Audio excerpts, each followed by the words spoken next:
السلام عليكم ورحمة الله تعالى وبركاته.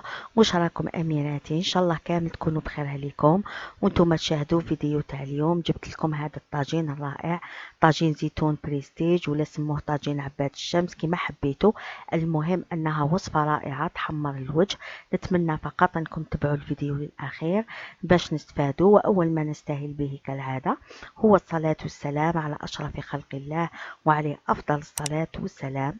ونمر مباشرة إلى طريقة التحضير.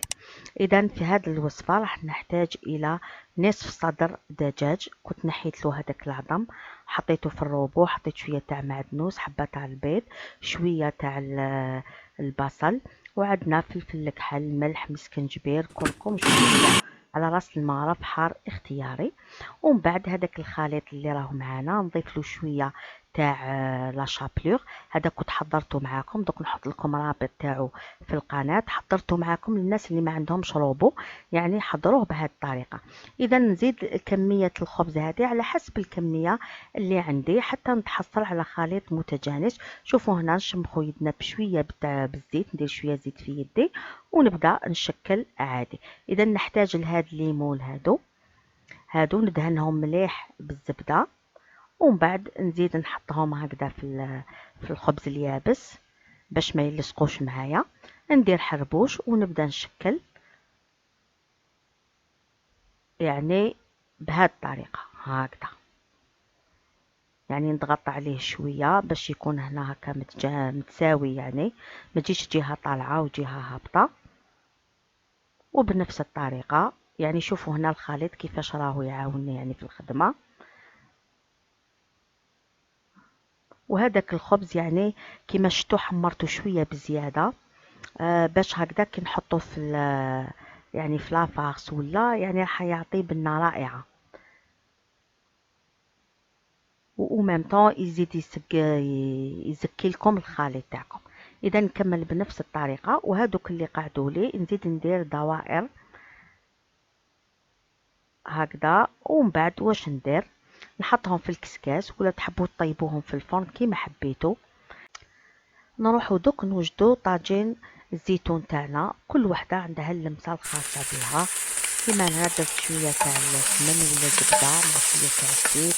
حطينا هذاك اللحم اللي كتب ربي، ماشي شرط ديري واش حطيت، تقدري ديري فقط بجناحتين ولا بهذاك العظم اللي نحيته قبيله. نديرو شويه تاع البصل، شويه طماطم مسترفزه، وعندنا ملح، فلفل الكحل، مسكنجبير، عود تاع القرفه، شويه كركم، وشويه برك حار على راس المعرف. حطينا هذاك الزيتون اللي كنا نحينا له الملح من قبل، وحطينا الشرائح هذوك تاع الزروديه نخلوهم قبل يتقلاو باش نمرق. ها موجدوا معايا، شوفوا كيفاش يتنحاو بكل سهوله هكذا.